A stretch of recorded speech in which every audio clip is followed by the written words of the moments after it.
You're listening to Schmidt Talks, the podcast wing of schmidttalks.com, with writer and blogger Heather Christena Schmidt.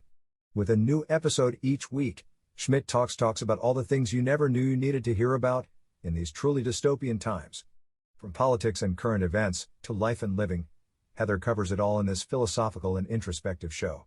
Come back every Monday for a new episode and get more info on Heather and her work at schmidttalks.com. And now for the show.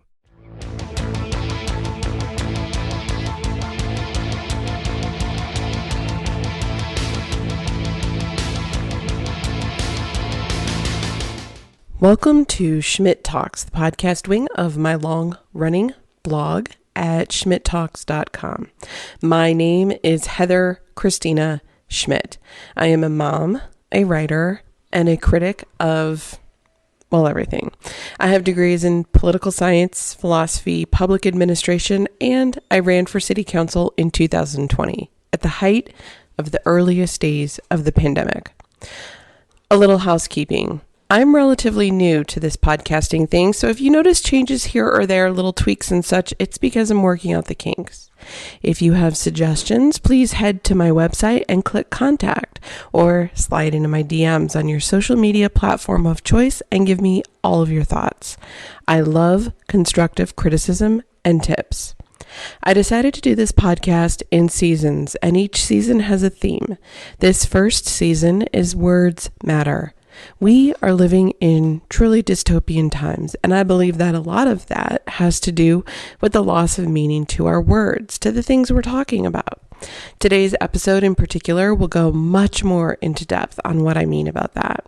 Each episode I like to keep short and sweet, 30 minutes or even less. That way we can get to the heart of the topic, make the points, and leave you all with more to think about for the conversation to continue.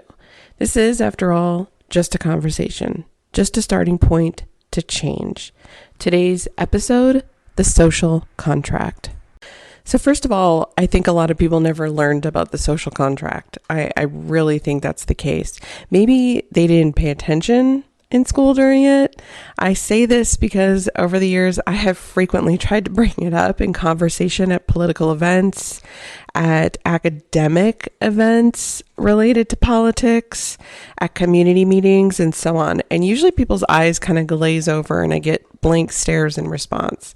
I get that it is an academic, a very, very esoteric thing to comprehend, to talk about, but it's important because it's what our entire country is built upon. So to review, or for a little lesson for those of you that do not know, the social contract has roots back centuries, and I'm talking like Machiavelli wrote about it in the 15th century. The social contract is this idea that in exchange for obeying the rules of the land, wherever you live, that you get certain protections, or I guess you're taken care of. That's a really, really simple way of describing it. In exchange for obeying the rules, you're taken care of. This is the foundation of pretty much all modern governments. It is. That is not hyperbole. Thomas Hobbes, John Locke, these guys wrote about the social contract for their entire lives as philosophers. And it's arguable that most Western democracies are built upon their writings. The founding fathers, they used Hobbes and Locke. They referenced them often. And it was the stuff that they used to design our Constitution. The problem today is, a lot of people, they no longer know about it, or they never learned about it. They don't even know what it is. And as we'll see later, a lot of the ones that do know about it, they no longer believe in it. But back to this idea that people don't even know what the social contract is, or they forgot about it from school. My earliest moment of kind of becoming disillusioned with the local Democratic groups and coming to this realization myself that this is what was going on, I remember it quite vividly. I was at a monthly Democratic Club meeting and they had a speaker talking about the idea of Medicare for all. And again, I get it. This is a really academic subject, but it's something that we all should be familiar with. Healthcare for all, or, California covered or Obamacare, however you want to consider it, whatever, policy or platform or idea that you have, that is based upon the social contract. This idea behind healthcare for everyone, it is a basic human right in the view of those that believe in it. And those people believe in the social contract. But at that meeting, a lot of them didn't realize it. They didn't understand what this concept was that their beliefs were built upon. And I think that is so fundamental to just moving forward politically or as a society. So at this meeting, we're talking somewhere around 2006. The meeting is over and they're doing, the group thing where, people have gotten refreshments and everyone's chit-chatting, and Obama was just coming up in popularity. So people were taking photos next to a cardboard cutout of him. And I get into this conversation with a professor. So I think this professor, okay, this guy, he's going to be willing to have this conversation about, other ideas that the Democratic Party espouses that are built upon the social contract and what we should be doing to make sure that people understand and expect that for themselves. So this guy is a professor at the local community college, and we're talking about the healthcare for all thing, and we're talking about the social contract. And he says to me, social contract? Nobody cares about that anymore. The very principle upon which our government is founded. The thing this guy, I'm not even sure what kind of a professor he was, but possibly could have been teaching about. Nobody cares about that anymore. The moral justification for healthcare for all. The very thing the Democratic Party is espousing, the ideas that they believe in. Nobody cares about that anymore. And you know what? When I thought about it, and over the years that followed, when I thought about it, I realized that it's true. Nobody does. Nobody does care about it anymore. In part, I think that's because, as I said, a lot of people, they do not even know what the social contract is. When I started giving presentations in public schools as well as at local universities and the community colleges, I discovered that this topic is only sometimes covered, much in the same way our Constitution is often only briefly glossed over. You see people, touting the Constitution and talking about how allegiant they are to it, invoking Second Amendment this and First Amendment this, when in reality, they don't really know much about the Constitution or this idea of the social contract that it was built upon, at all. By the time you get to college, certainly you should know about these things. But with fewer kids going to college today because of tuition costs, cost of living, availability of student housing, things the social contract should be providing for, that eliminates a large group of people that never have had the opportunity to even learn about it. Moreover, we have had a very intentional and direct devaluing of education, I believe, through defunding the arts and largely the humanities over the decades, both in primary grades and in secondary schools like colleges. It isn't cliche to say that the arts have been defunded. In fact, I think the humanities have been sidelined more and more by the year in favor of more profitable, business-oriented, STEM-based subjects. My belief is that the effects of this are what we are starting to see. People cannot critically think anymore. They cannot understand the philosophical concepts behind the things that they believe. Things like the social contract. If every course that is taught has either been cut or deprioritized, can we blame them? But still, there are a lot of people that get out of college or even high school with the same ideas of the social contract, the same expectations. They believe that the government should be protecting them, but often they don't understand why or to what extent, or they don't agree to what extent. They then go into two groups, as I see it. Those that believe in the social contract, but recognize that it's all but dead, and those that decided it was over and had the power to make it be so. So I just want to be clear. I think there is a group of people that just don't know any better. They don't know what the social contract is. There's a group of people that believe in it, don't really know what they believe in. There's a group of people that know what it is and think it's dead. And there is a group of people that know what it is and have made it dead. I think if any moment in time evidences for us the fact that those with the power to do so have effectively killed the social contract, it's in these last 3 years of the pandemic caused by SARS-CoV-2. This was the very moment that the social contract was built for, that we all played by the rules for all those years, that we took off our shoes at the airport for, that we obeyed the speed limit to the best of our ability on, at least when the cops were around, that we paid our taxes to both the state and the federal government for year after year after year after decade. This was it. This was that moment. The moment where a threat so big that we could not individually get out of it on our own, from the disease itself to the economic and social fallout, and in exchange for a lifetime of lifetimes obeying the rules, we were supposed to be protected for the long term, not just for a couple weeks, not 2 weeks to slow the spread, or 1 month or 2 months, or even a year, however long it took. The beginning of the response, Trump, we all knew how that went. It was a disaster. And I think this is largely because he falls into that category of people that are too stupid or ignorant to know what the social contract even is. He lied, pressured, bullied, blamed, and idiocracied our way through that first year. And I feel conflicted between whether or not he was too stupid or he knew what he was doing and he chose to destroy it. But there were still at the time some state governments that understood the social contract, what obligations the state, the capital S state, had to the people. So it's really neither here nor there at this point whether or not Trump believed in the social contract or even knew what it was, because the states still had the opportunity to, and in large part, they did.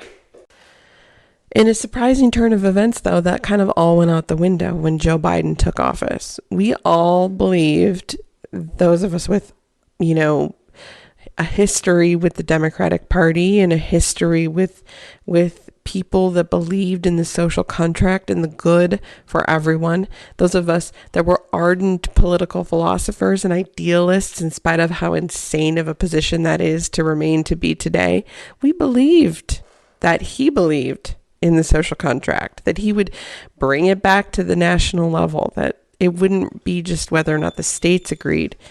That is to say, we believed in him at his word for what he said throughout his campaign. The social contract was a thing and that he was going to restore it in the country. But of course, we should have known better. Biden and his administration, well, they're neoliberal at their core, and beyond that, they do not believe in that which they campaigned on. They do not believe in the social contract. Same way Trump either didn't believe or didn't know or just didn't care.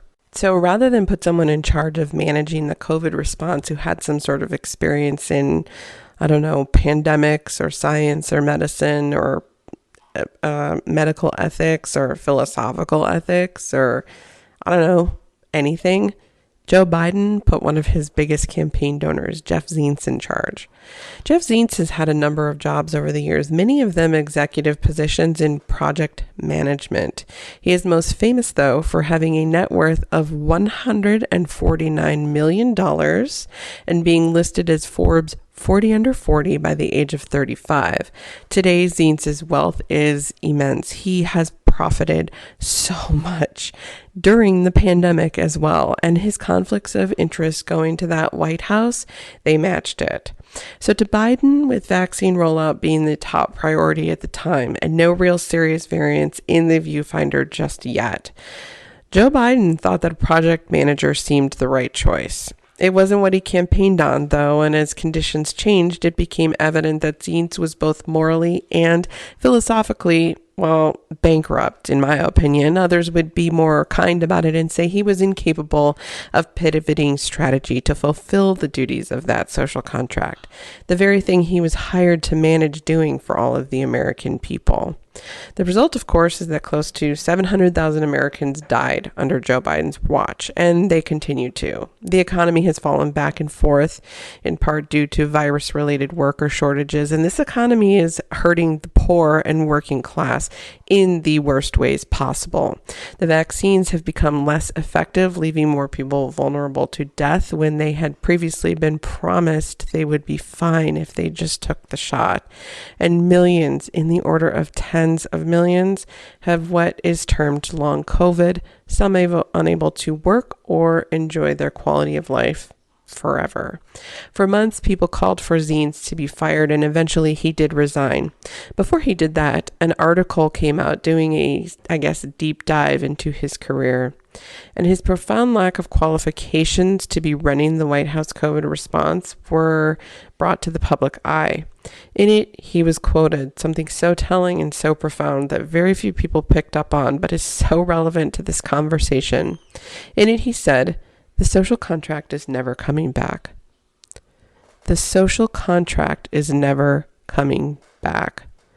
The Biden administration stuck with him for months after that article came out and replaced him with someone who shares, I believe, similar views, Dr. Ashish Jha, who praised Zients and stepped in to do more of the same, which he continues to do today, as it becomes more and more clear by the day that it's true.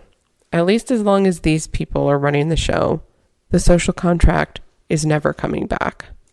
Now, if people really knew what the social contract was, if they believed in it, if they learned about it in school, if they came to expect it as a lot of people do intrinsically anyway, they would understand how deeply jaded and nihilistic it is to say that it is gone, that the social contract is gone and never coming back, and to put that person in charge of fulfilling it.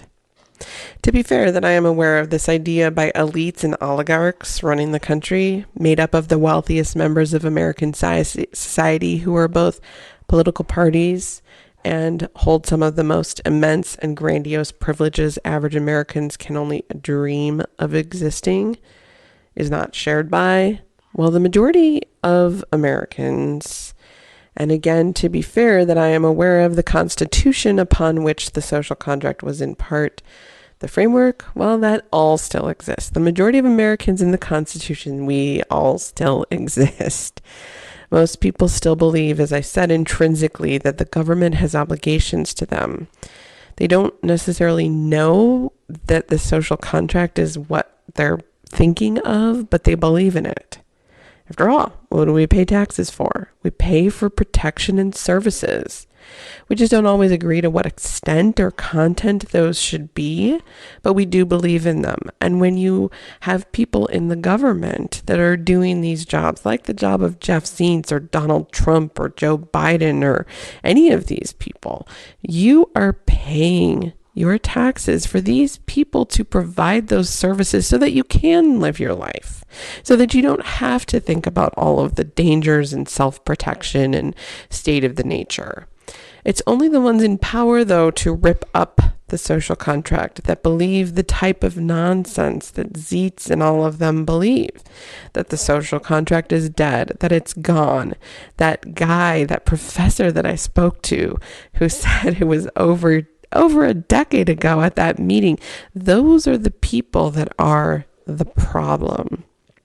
We the people just need to talk about it more, to understand it, to demand that people know what it is, to demand that it be back in our education, to demand that it be our guiding principle again.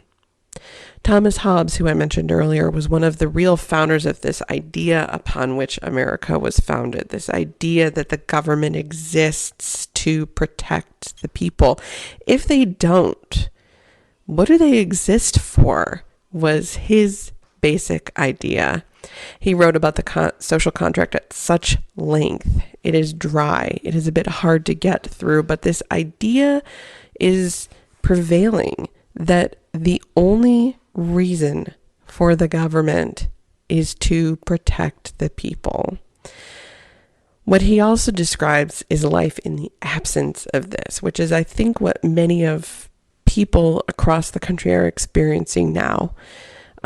They call it all for themselves, where people have to take care of themselves and figure things out and, navigate life amidst COVID and, escalating tensions and poverty and inflation and all of these problems that are going on in this country. They call it all for themselves, and Hobbes calls it the state of nature. And I think of how things have gone these last 3 years since COVID, and it feels very state of nature. People say we are on our own. We have to protect ourselves. This is very state of nature. And imagine what the next crisis will be like. Now that the government has been taken over by these people that believe that the government does not exist to protect the people. You have to start asking yourself the same questions that Hobbes did, which is, if they do not exist to protect the people, what do they exist for? And what's it going to be like without them? Well, we don't have to imagine what it will be like. We need look no further than the grim description that Hobbes is most famous for. We have to start talking about that description of what will happen if we do not learn and live and respect the social contract again. If we do not fire these people that say it's dead, if we don't reject the nihilism of people like Zientz and Joe Biden. And I'm not saying that Trump is better. I'm saying Trump is worse. And look at what we have. The people who put corporate interests and government control over protection of the people, calling the social contract a thing of the past. What exactly are they doing then? Hobbes says that life in the state of nature, one in which it is everyone out for himself or herself, where there is no government and there is no social contract, he says to us bluntly, it is poor, solitary, it is nasty, brutish, and short. You've been listening to Schmidt Talks, the podcast wing of schmidttalks.com, with writer and blogger Heather Christena Schmidt. With a new episode each week, Schmidt talks about all the things you never knew you needed to hear about in these truly dystopian times. Thank you for listening, and make sure to come back every Monday for a new episode. You can get more info on Heather, her social media channels, and all of her work at schmidttalks.com. Stay safe.